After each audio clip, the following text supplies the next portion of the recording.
Presiden Indonesia, saudara. Presiden Indonesia yang sekarang menjadi mantan Presiden Indonesia ditempatkan sebagai orang paling korup di dunia. Nomor 2, kriminal terorganisir. Nah, kalau sudah dikatakan ini orang paling korup di dunia, mestinya KPK tangkap itu Jokowi, saudara. Dan Bapak Prabowo nggak usah melindungi Jokowi, jangan menjaga Jokowi, jangan membela Jokowi. Bahkan Prabowo mesti bersama-sama rakyat kita seret Jokowi, jebloskan ke penjara, saudara.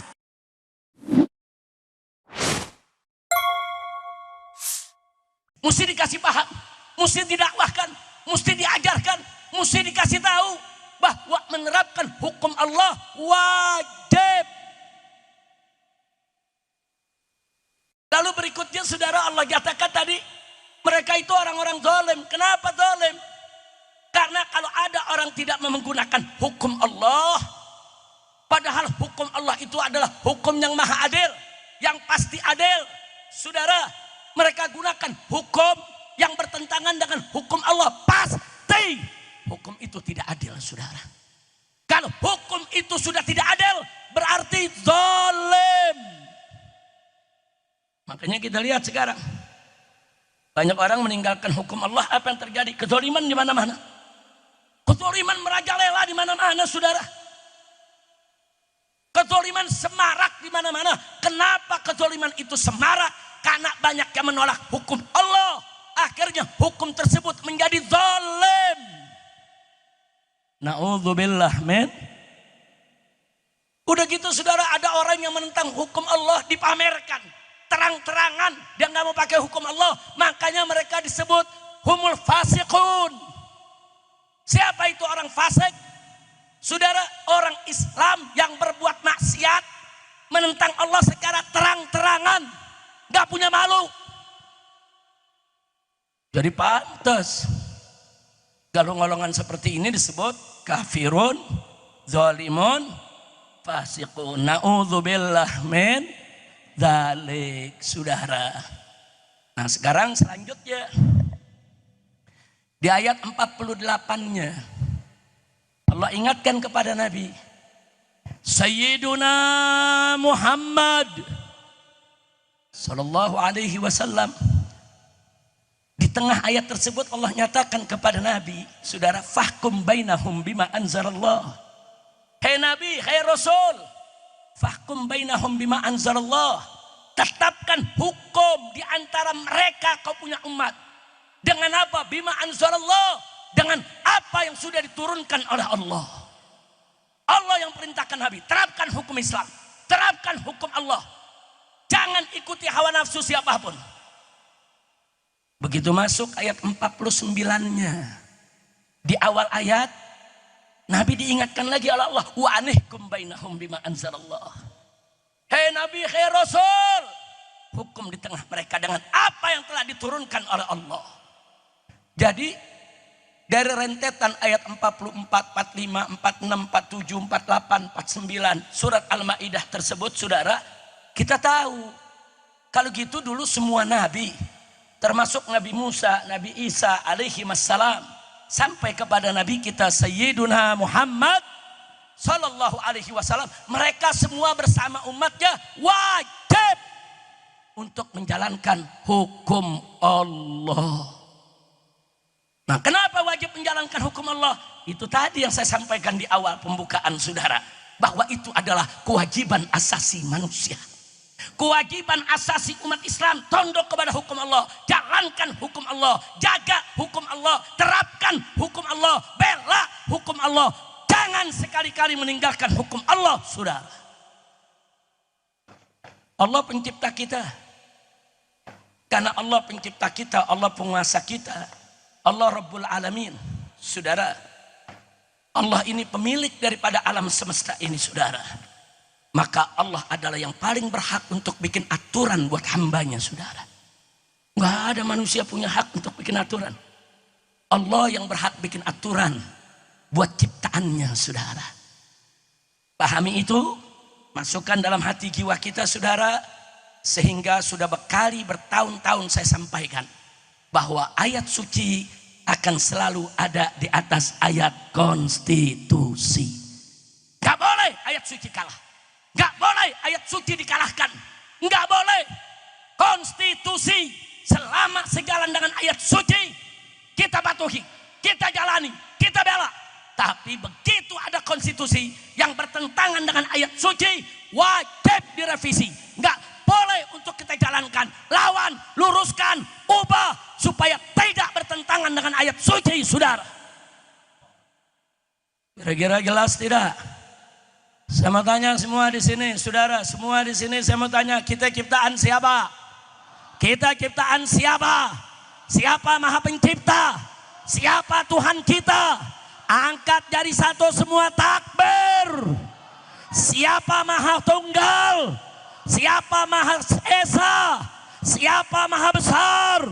Takbir. Sallu ala Nabi. Kita lanjut, saudara, ke ayat 50-nya. Ini pamungkas luar biasa, saudara. Di ayat 50 Allah tegur nih kita semua. Allah tegur umat Nabi yang mau nyeleweng-nyeleweng dari hukum Allah. Apa Allah nyatakan? Afa hukmul jahiliyati yabghun wa man ahsanu minallahi hukma liqaumi yuqinun. Shadaqallahul azim. Apa kata Allah? Itu manusia-manusia yang gak mau pakai hukum Allah. Itu manusia-manusia yang gak mau tunduk kepada hukum Allah. Afa hukmul jahiliyati yabghun. Apa mereka menghendaki hukum jahiliyah? Apa mereka menghendaki hukum jahiliyah? Hukum yang zalim, hukum yang tidak berperi kemanusiaan, hukum yang tidak beradab, hukum yang tidak berkeadilan. Apa hukum semacam itu yang mereka mau? Kemudian ditegur oleh Allah, wa man ahsanu minallahi hukma. Siapa yang punya hukum lebih bagus, lebih indah, lebih baik daripada hukum Allah? Enggak ada, saudara. Bagi siapa yang punya keyakinan begitu? Liqaumi yuqinun. Bagi orang-orang yang yakin kepada Allah, mukmin kepada Allah, takwa kepada Allah. Nah, makanya saya ajak nanti kalau pulang ke rumah, buka surat Al-Maidah. Dari ayat 44, 45, 46, 47, 48, 49 sampai ayat 50. Baca, renungkan, saudara. Jadi Allah udah kasih tahu. Nggak ada hukum sebagus hukum Allah, nggak ada. Nggak ada hukum seindah hukum Allah, nggak ada. Nggak ada hukum seadil hukum Allah, nggak ada. Nah, jadi sekarang kita lihat di kehidupan kita saat ini, sudah. Kenapa kemungkaran merajalela, kemaksiatan merajalela, korupsi merajalela, saudara, kezaliman, pembunuhan di mana-mana merajalela karena meninggalkan hukum Allah. Dan kalau sudah meninggalkan hukum Allah, saudara, rusak kehidupan kita. Kita lihat sekarang dalam rumah tangga, saudara. Gara-gara banyak suami istri yang tidak lagi menegakkan sholat, tidak lagi menjalankan syariat dalam rumah tangganya. Tiap hari ribut, saudara. Bahkan saat ini udah gak asing, saudara. Di media kita baca berita-berita yang mengerikan. Suami gorok istri. Istri bunuh suami. Saudara, enggak sampai di situ. Suami siram istri dengan air keras. Istri sirami suami dengan air panas. Apa? Ini kok jadi kehidupan kayak binatang, saudara? Di mana perikeadilan, di mana perikemanusiaan? Kemana itu semua kok bisa hilang dari tengah-tengah kita? Karena kita banyak meninggalkan hukum Allah, saudara. Nggak sampai di situ. Anak yang gorok bapaknya ada. Anak yang bunuh ibunya hanya gara-gara nggak dikasih duit buat beli rokok. Biadab. Tapi kenapa ini bisa terjadi? Kita hanya jangan bisa menyalahkan si A atau si B, anak atau bapaknya, saudara. Ini semua merupakan akumulasi karena kita tidak menegakkan hukum. Kalau hukum Allah ditegakkan nggak begitu, saudara. Nggak berani anak kurang ajar sama orang tua. Nggak berani, saudara. Suami-suami melakukan kekerasan menyiksa istrinya, nggak berani. Hei para suami, kalau kau sudah tidak suka kepada istrimu, benci istrimu, kalau kau sudah tidak mau hidup dengan istrimu, kembalikan mereka ke orang tuanya dengan cara baik, sebagaimana kau ambil nikahi mereka dengan cara baik. Tasrihin bi ihsan au imsakin bi ma'ruf au tasrihin bi ihsan.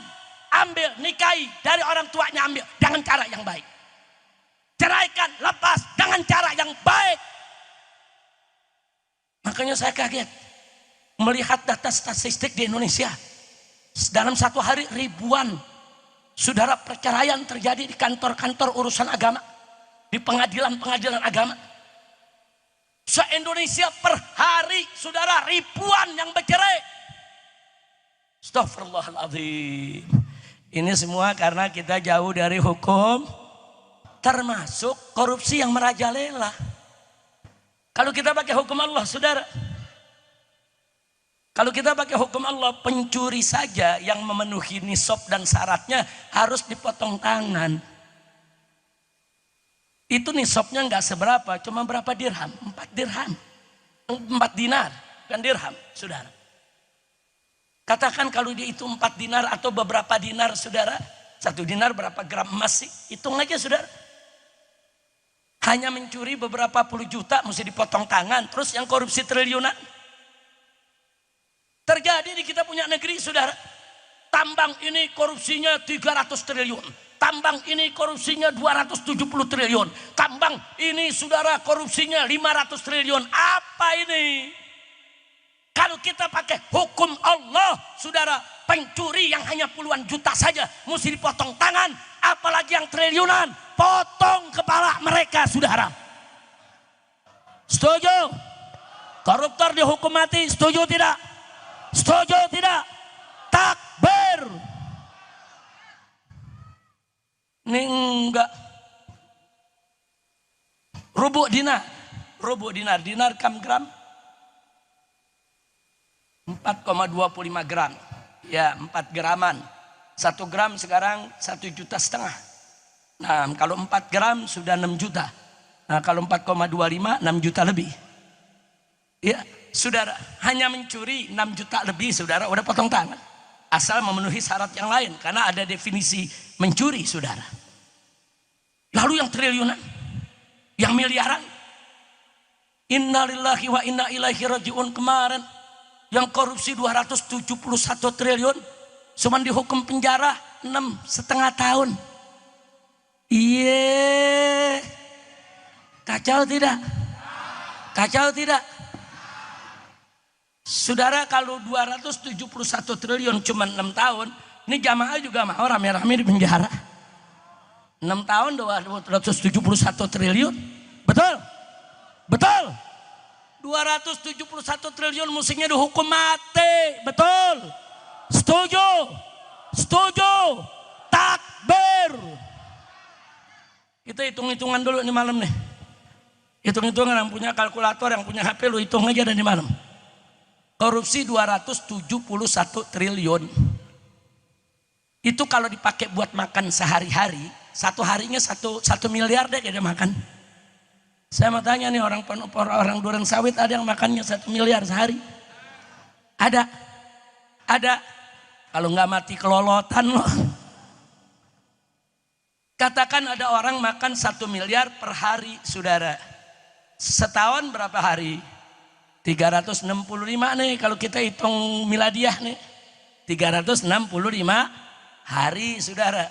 Berarti 1 tahun makannya 365 miliar. Udah 1 triliun belum? Belum. Kalau udah 3 tahun baru 1 triliun, begitu kan? Lebih-lebih dikit, saudara. Betul?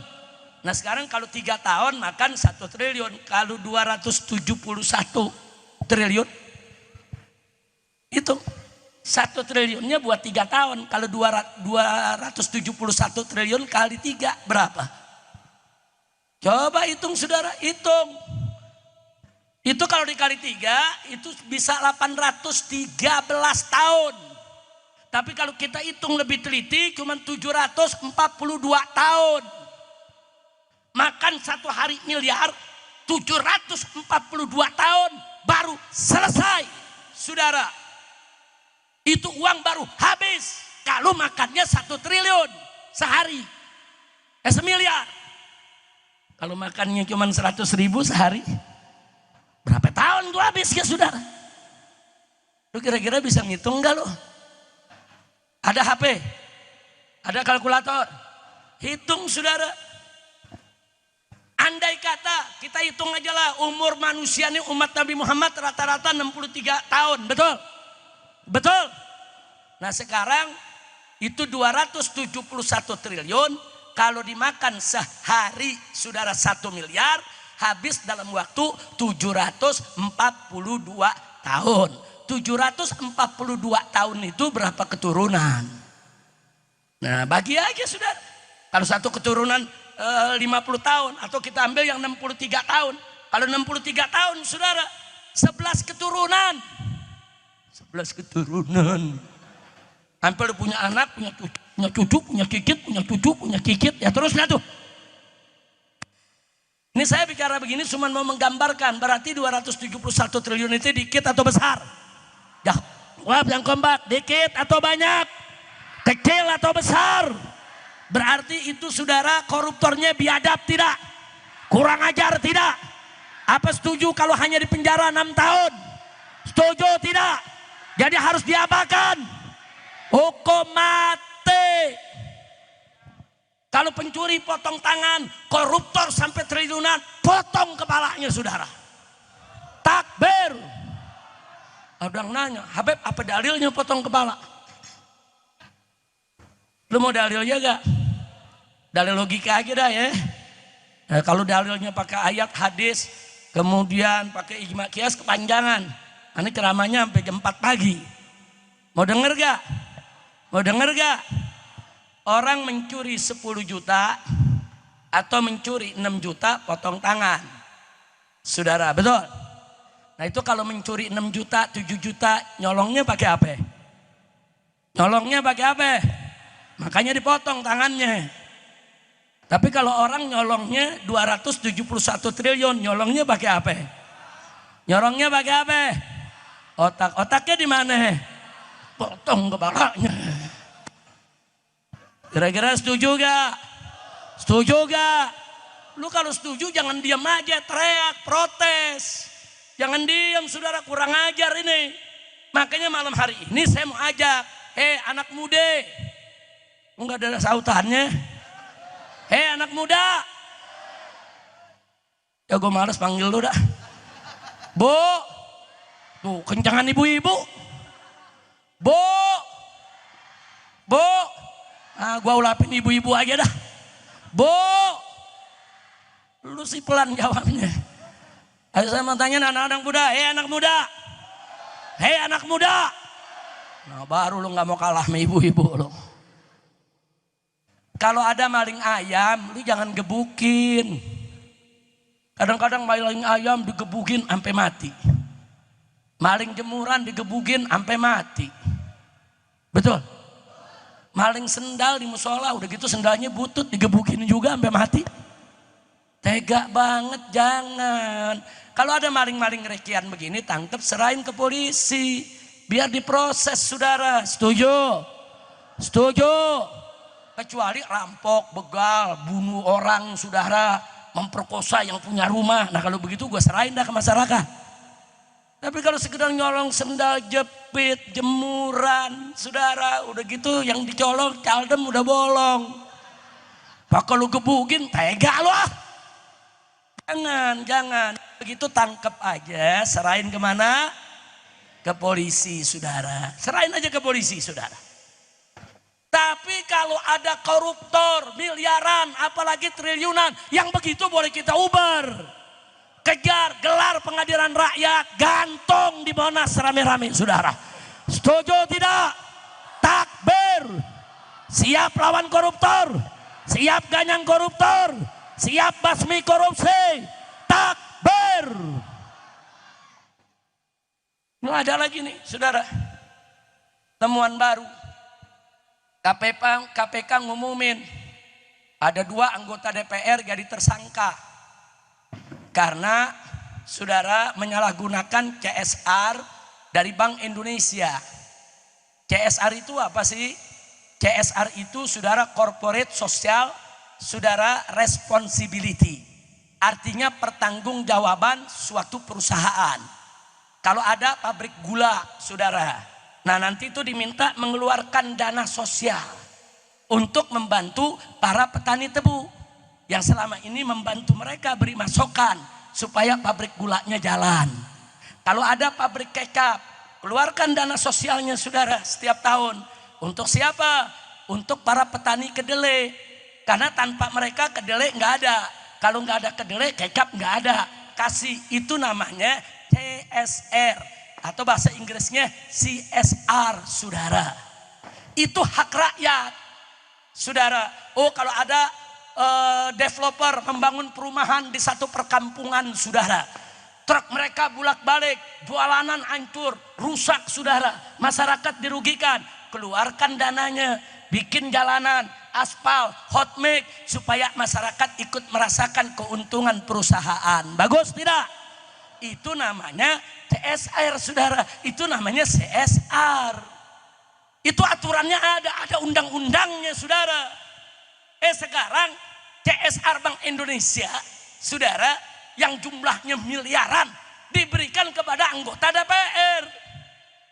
KPK ngumumin 2 anggota DPR terlibat saudara. Umat teriak tangkap, tangkap, tangkap.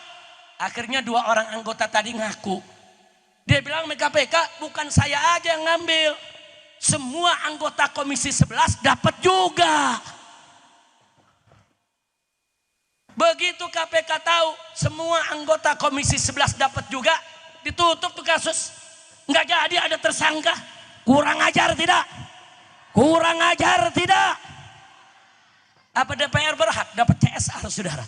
Enggak. CSR tuh buat masyarakat.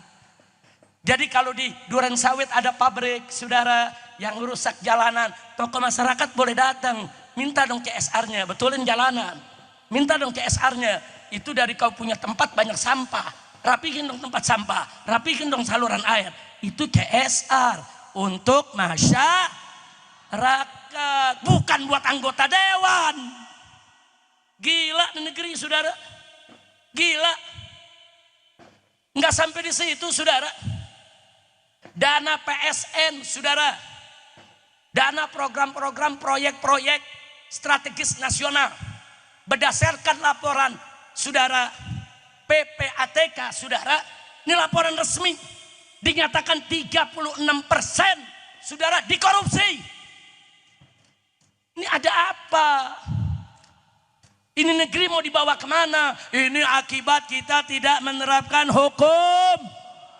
Maka itu saya mau tanya semua di sini, saudara, mau pakai hukum Allah?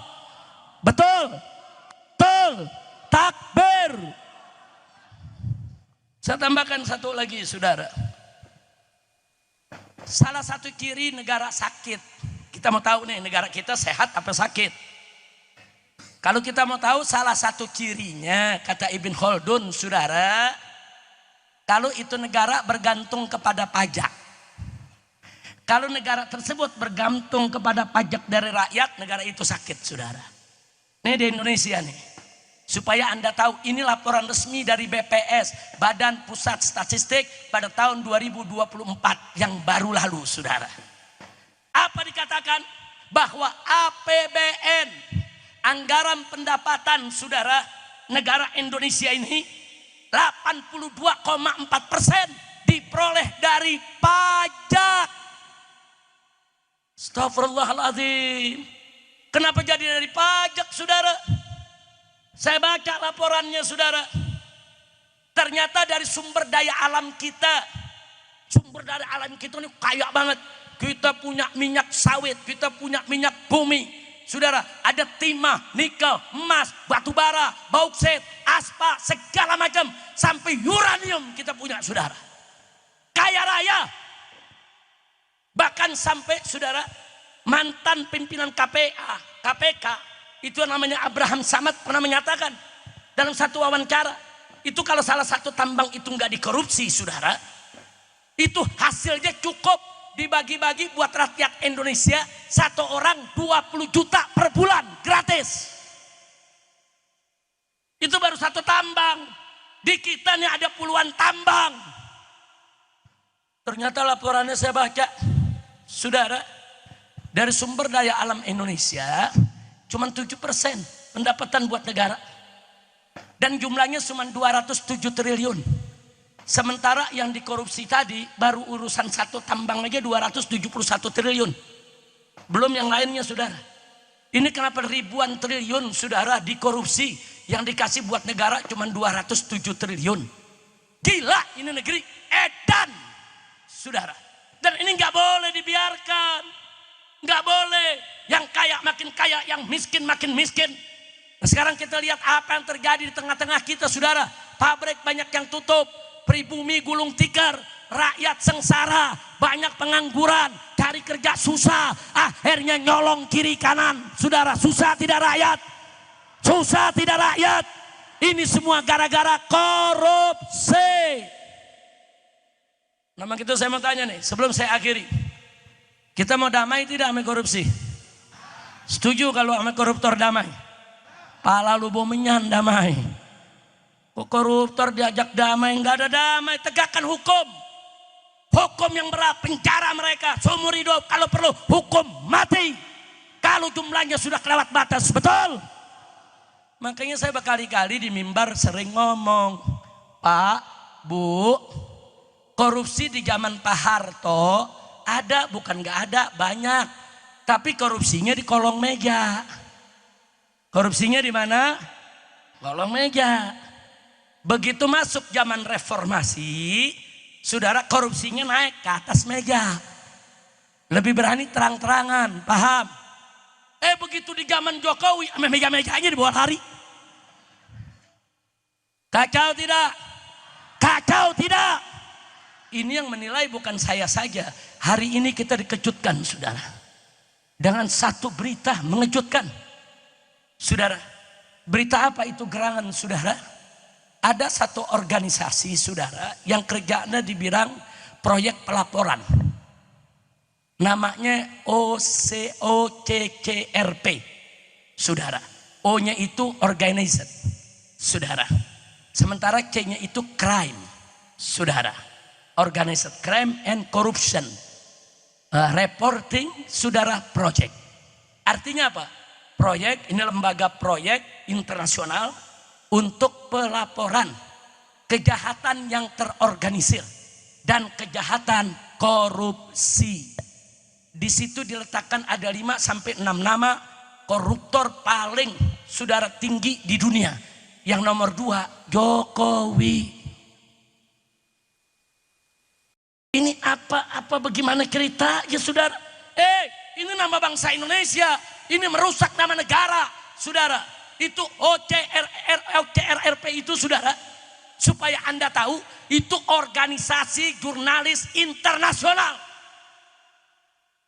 yang setiap tahun dia memberikan laporan ke seluruh dunia saudara. Seluruh kepala negara di dunia akan baca itu laporan.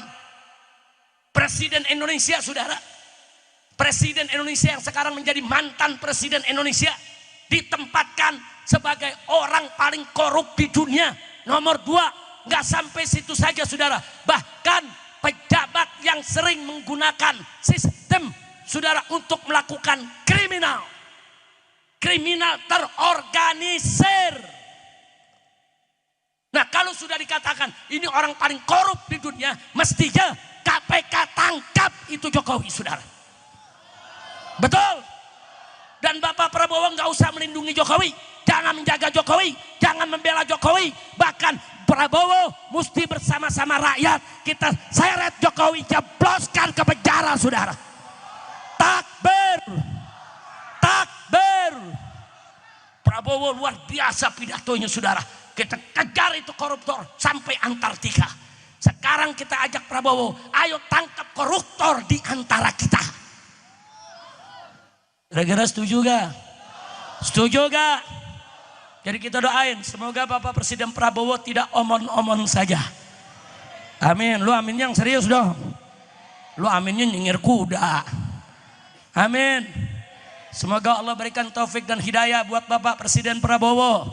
Allah berikan petunjuk, Allah berikan kekuatan, Allah berikan keberanian untuk tangkap semua koruptor, jebloskan mereka semua ke penjara. Setuju? Kalau Presiden Prabowo melakukan itu, dukung tidak? Setuju tidak? Rela tidak? Takbir. Masya Allah, saya nggak mau panjang-panjang lagi nih. Panjang-panjang mengkelap, jantung deg-degan. Urusan ntar gue sakit lagi. Nah, tapi setidak-tidaknya apa yang saya sampaikan barusan paham nggak? Jadi kesimpulannya saya mau tanya, penerapan hukum Allah itu penting tidak? Jawab yang keempat, penting tidak? Perlu tidak? Wajib tidak? Siap menerapkan hukum Allah? Nah itu yang pertama. Yang kedua, saudara, korupsi itu jahat tidak? Bahaya tidak? Setuju kita basmi korupsi? Betul? Nah itu poin yang kita mau pakai, saudara. Ini korupsi udah merajalela, udah menggila dan sangat berbahaya. Nah maka itu yuk, mari sama-sama saya minta kepada Hanif didampingi dengan tim hadrahnya, saudara. Nanti biar Habib Hanif yang mengatur kapan hadrah itu masuk, kapan hadrah itu tidak masuk. Rame-rame kita baca qasidah anti korupsi untuk membangkitkan semangat kita semua, saudara, melawan korupsi. Dan kalau perlu qasidah ini nanti disebarluaskan, saudara. Pakai PDF-nya sebarluaskan, selebaran di mana saja dibaca. Kita baca rame-rame, saudara. Karena apa? Untuk mengingatkan kita tentang bahaya korupsi. Setuju tidak? Nah ini sebelum saya akhiri, saudara. Anda setiap hari ini saya dengar di majelis-majelis, di pesantren, di mana-mana madrasah, termasuk tadi Habib Hanif, rame-rame kita baca salawat asghilid zalimin bid zalimin. Alhamdulillah digobul sama Allah, sudah. Kita minta sama Allah asghilid zalimin bid zalimin, bikin sibuk orang zalim sama orang zalim. Terjadi sekarang zalim sama zalim berkelahi. Buaya sama buaya berantem. Kalau buaya sama buaya berantem, lu jangan ikut campur. Gelar tikar, taruh kopi, saudara, tonton. Setuju? Setuju? Sekarang maling memaling lagi ribut, saudara. Maling satu teriak, KPK tangkap ini maling. Maling ini yang bilang bukan gua malingnya, itu yang ngelapor malingnya. Maling memaling ribut ya. Nah, makanya sekarang ikut campur jangan. Ikut campur jangan. Jangan. Ini doa Anda sedang bekerja, Allah gabulkan. Kan gak disangka. Menteri-menteri ribut, jenderal-jenderal ribut, pejabat ribut, main telanjang-telanjangan, saudara. Iya, mana anak pejabat yang buntingin anak orang, dibuka juga, saudara. Udah kacau, udah hancur-hancuran, udah. Nah, makanya kalau udah begitu diam, tenang. Sebentar lagi akan datang pertolongan Allah. Amin. Amin. Amin. Nah, pokoknya kita jangan mau diadu domba. Setuju? Adu domba hukumnya haram, apalagi adu manusia. Adu domba aja haram. Tapi kalau ada setan bagaimana? Adu setan bagaimana? Wajib. Setan sama setan, laki baklai, lu jangan pisahin. Kalau lu adu lagi tuh setan. Kira-kira jelas gak? Jadi berarti doa umat Islam minta kepada Allah asghilidz zalimin bidz zalimin. Gobol tidak? Gobol tidak? Alhamdulillah. Jangan putus, itu selawat. Terus baca, saudara. Lawan. Kita udah lawan pakai macam-macam cara. Ame demo udah, saudara. Ama pilpres udah, ama pilkada udah kita lawan udah macam-macam cara. Sampai FPI dibubarin, saudara. 6 laskar pengawas saya dibunuh. Sampai pengurus FPI ditangkep-tangkepin. Semua udah kita kerjain, saudara. Udah semua udah kita kerjain, saudara. Tapi karena mereka ini tidak sadar-sadar, saudara, kita masih punya senjata. Doa kepada Allah. Ad-doa silahul mu'min. Baca doa biar Allah yang hancurkan mereka.